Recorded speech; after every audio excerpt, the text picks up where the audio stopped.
Hello guys, welcome to our channel. তো আজকের এই ভিডিওতে আমরা কথা বলবো আইএসএল 2026-এর প্রথম ম্যাচ নিয়েই। আর আইএসএল 2026 প্রথম ম্যাচেই মুখোমুখি হতে চলেছে মোহনবাগান এবং কেরালা। মোহনবাগান টিমের সমর্থকরা অবশ্যই অনেক খুশি হবে।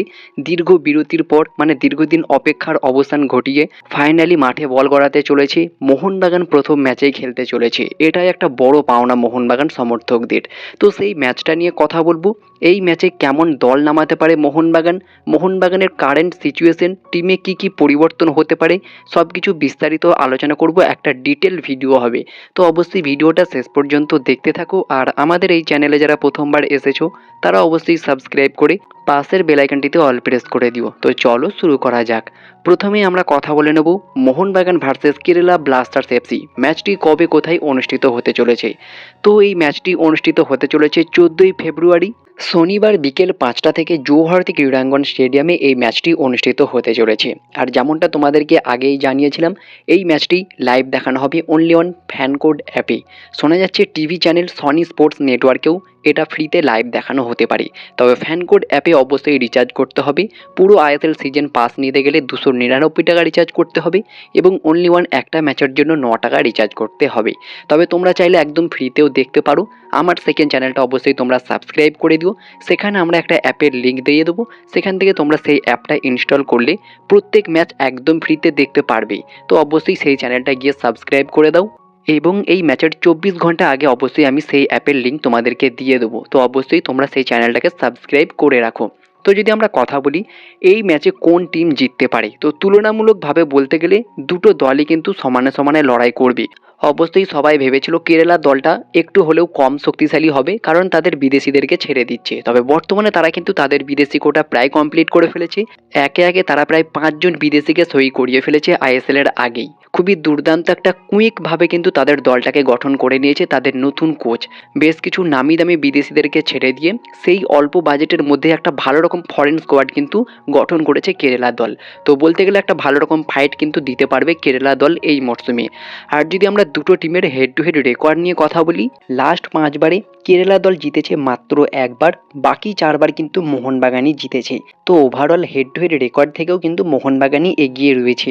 আর এই মরশুমে যদি আমরা মোহনবাগান দলটা নিয়ে কথা বলি, অবশ্যই মোহনবাগান দলটা সবচেয়ে বেশি শক্তিশালী লাগছে এখনো পর্যন্ত এই মরশুমের আইএসএলে। তবে সেখানে একটা দুঃসংবাদও রয়েছে। আশিস রায় তিনি কিন্তু এই মরশুমের জন্য, পুরো মরশুমের জন্যই আর কি ছিটকে গেলেন। তিনি কিন্তু সার্জারি করিয়েছেন রিসেন্ট টাইমে এবং যেমনটা সার্জিও লোবেরা জানিয়েছে, আশিস রায় পুরো মরশুমের জন্যই কিন্তু ছিটকে গিয়েছেন। এটা কিন্তু অফিসিয়ালি কনফার্ম একটা আপডেট। আর যদি মোহনবাগানের শক্তিশালী পয়েন্ট নিয়ে কথা বলি, মোহনবাগান এখনো পর্যন্ত বেশ কয়েকটা প্রস্তুতি ম্যাচ খেলেছে, মেবি 5টা মতো হবে হয়তো। তবে সেখানে বিশেষ করে নজর কেড়েছেন দিমি জেমি এবং জেসন কামিংস, সাথে অবশ্যই রবসন রবিনো সাহাল, তারাও কিন্তু দুর্দান্ত নজর কেড়েছে। তবে সবচেয়ে বেশি গোলে ভূমিকা রেখেছে দিমি জেমি এবং জেসন কামিংস। এই তিনজনে কিন্তু দুর্দান্তভাবে নজর কাটছে। কোথাও একটু হলেও মনে হচ্ছে পুরনো দিমি কিন্তু ফিরে আসতে পারে এই আইএসএলে, এমনই কিন্তু সম্ভাবনা দেখা যাচ্ছে বর্তমান সময়ে। আর যদি আমরা কথা বলি এই ম্যাচে মোহনবাগান কোন ফরমেশনে যেতে পারে আর কেমন লাইনে আপনি নামতে পারে সার্জিও লোবেরা তার প্রথম ম্যাচেই মোহনবাগানকে নিয়ে, তো যদি আমরা ফরমেশন নিয়ে কথা বলি, তো যে ফরমেশনটা মেবি হতে পারে সেটা হচ্ছে 4-3-3। আর 4-3-3 ফরমেশনে মোহনবাগানের একটা দুর্দান্ত লাইন আপ আমরা দেখতে পারবো। তো লাইন আপটা যেরকম হতে পারে তোমাদেরকে জানিয়ে দিই। গোলকিপারে অবশ্যই বিশাল কায়েত, দুর্দান্ত এই গোলকিপার মোহনবাগানে দীর্ঘদিন ধরেই খেলছে। গোল্ডেন গ্লাভস উইনার এবং সবচেয়ে বেশি ক্লিন শিটের রেকর্ডও রয়েছে এই বিশাল কায়েতের। অবশ্যই প্রথম থেকে শুরু করবে তিনি গোলে। আর সার্জিও লোবেরার প্রথম চয়েস অবশ্যই হবেন এই বিশাল কায়েত। 4জন ডিফেন্ডার নিয়ে যদি আমরা কথা বলি, প্রথমত আমরা কথা বলে নিই লেফট ব্যাক পজিশনের জন্য। তো লেফট ব্যাকে অবশ্যই খেলবে সুভাশিস বোস, আর তিনি কিন্তু মোহনবাগানের ক্যাপ্টেন্সির দায়িত্বেও থাকবে। আর সুভাশিস বোস কিন্তু লাস্ট ইয়ার বেশ কয়েকটা গোলও করেছে, দুর্দান্ত পারফরমেন্স করেছে last year as a defender হিসাবে। অনেক দারুণ ভূমিকা পালন করেছে মোহনবাগানে এই সুভাশিস বোস। তো লেফট ব্যাক পজিশনে প্রথম চয়েস কিন্তু সার্জিও লোবেরার এই সুভাশিস বোসই হতে চলেছে। রাইট ব্যাক নিয়ে যদি আমরা কথা বলি, সেখানে আশিস রায় কিন্তু প্রথম চয়েস হওয়ার কথা ছিল। তবে আশিস রায় যেহেতু গোটা মরশুমের জন্য ছিটকে গেল, বর্তমানে তার ব্যাকআপকে কিন্তু খুব ভালোভাবে তৈরি করে রেখেছে সার্জিও লোবেরা। আর সেটা হচ্ছে অভিষেক সিং, পাঞ্জাব এফসি থেকে নতুন সই করেছে মোহনবাগানে এই মরশুমে। আর তিনি কিন্তু লেফট ব্যাক রাইট ব্যাক দুটো পজিশনেই খেলতে পারে। তো তাকে কিন্তু রাইট ব্যাক পজিশনের জন্য দীর্ঘদিন ধরেই তৈরি করছিলেন সার্জিও লোবেরা। তো অ্যাজ এ ব্যাকআপ থাকলেও তিনি কিন্তু সার্জিও লোবেরার প্রথম চয়েস হবে বর্তমান সময়ে মোহনবাগান টিমে রাইট ব্যাক হিসাবে। তো অবশ্যই প্রথম থেকেই রাইট ব্যাক হিসাবে আমরা অভিষেক সিংকে খেলতে দেখতে পাবো। আর দুজন সেন্টার ব্যাক নিয়ে যদি আমরা কথা বলি, অবশ্যই দুর্দান্ত ডিফেন্ডার বিদেশি স্প্যানিশ ডিফেন্ডার আলবার্তো রড্রিগেজ একজন সেন্টার ব্যাক হিসাবে প্রথম চয়েস হবে। দুর্দান্ত একজন ডিফেন্ডার, সুভাশিস বোসের পাশাপাশি তিনিও কিন্তু ডিফেন্ডারদের মধ্যে সবচেয়ে বেশি গোল করেছিলেন এই আলবার্তো রড্রিগেজ। দুর্দান্ত একজন ডিফেন্ডার, দারুণ কোয়ালিটি রয়েছে, মোহনবাগানের ডিফেন্স একটা ওয়াল তৈরি করে দেয় তিনি থাকলেই। এবং তার পাশে আরও একজন সেন্টার ব্যাক হিসাবে খেলবে ভারতীয় সেন্টার ব্যাক মেহতাব সিং। মুম্বাই থেকে এই মরশুমে মোহনবাগানে এসেছেন তিনি, আর তিনিও কিন্তু আলবার্তো রড্রিগেজের সাথেই সেন্টার ব্যাক হিসাবে খেলবে। প্রস্তুতি ম্যাচগুলোতেও ঠিক এমনই দেখা গিয়েছে। সার্জিও লোবেরা কিন্তু আলবার্তো রড্রিগেজের সাথে মেহতাব সিংকে এবং টম আলড্রেটের সঙ্গে দীপেন্দু বিশ্বাসকে কখনো খেলিয়েছে, দীপক টাংরিকেও কখনো খেলিয়েছে। তো প্রথম চয়েস হিসাবে এই দুজন সেন্টার ব্যাককেই বেছে নিয়েছেন সার্জিও লোবেরা, আলবার্তো রড্রিগেজ সাথে কিন্তু মেহতাব সিং। তিনজন মিডফিল্ডার নিয়ে যদি আমরা কথা বলি, অবশ্যই ডিফেন্সিভ মিডফিল্ডার হিসাবে প্রথম চয়েস থাকবে আপুইয়া। এর আগেও কিন্তু সার্জিও লোবেরা আপুইয়াকে নিয়ে খেলেছে মুম্বাই সিটি এফসিতে। তো বর্তমানে মোহনবাগান টিমে কিন্তু তার প্রথম চয়েস কিন্তু হতে পারে এই আপুইয়া, হতে পারে নয়, অবশ্যই আপুইয়াই হবে তার ফার্স্ট চয়েস।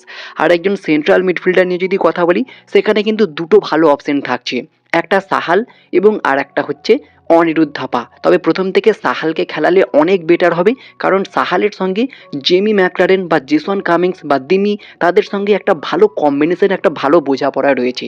তো অ্যাজ এ সেন্ট্রাল মিডফিল্ডার হিসাবে সাহালকে প্রথম থেকে খেলালে অনেক বেটার হবে। আর একজন প্রপার নাম্বার 10 পজিশনে অ্যাটাকিং মিডফিল্ডারে অবশ্যই দিমির একটা বড় ভূমিকা থাকছে। লোবেরা আসার পরে দেখা যাচ্ছে প্রত্যেক প্রস্তুতি ম্যাচেই দিমিকে তিনি তার প্রথম একাদশে রেখেছেন। তো আশা করা যাচ্ছে আইএসএল এর প্রথম ম্যাচে তাকে আমরা প্রথম একাদশেই দেখব, যেটা আমরা মলিনার আন্ডারে কখনোই দেখতে পাইনি।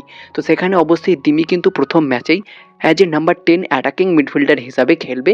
অবশ্যই এটা কনফার্ম সার্জিও লোবেরার প্রথম চয়েস হতে চলেছে অ্যাটাকিং মিডফিল্ডার হিসাবে দিমিত্রি পেত্রাতস। আর যদি আমরা তিনজন ফরওয়ার্ড নিয়ে কথা বলি, অবশ্যই লেফট উইঙ্গার থেকে লিস্টন কোলাসো, রবসন রবিনোর মতো অপশন থাকছে। তবে আমি চাইবো প্রথম থেকে রবসন রবিনোকে খেলালে অনেক বেটার হবে, এবং লোবেরাও চাইবে প্রথম থেকে স্কিল দিয়ে রবসন রবিনোর বাঁ দিক থেকে আক্রমণটাকে কাজে লাগাতে এবং পরে লিস্টনকে এনে তার গতিটাকে কাজে লাগাতে।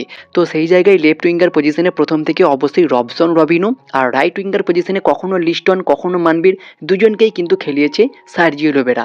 তো অবশ্যই প্রথম থেকে রাইট উইঙ্গার পজিশনে যদি মনবীর সিংকে খেলাই অনেক বেটার হবে, এবং পরে সুহেল কিয়ানের মতো অপশন তো থাকছে। তো সেই জায়গায় রাইট উইঙ্গারে ফার্স্ট চয়েস হবে অবশ্যই মনবীর সিং। আর একজন প্রপার সেন্টার ফরওয়ার্ড হিসাবে জেমি ম্যাকলারেন, জেসন কামিংস, যে কাউকে স্টার্ট করতে পারি।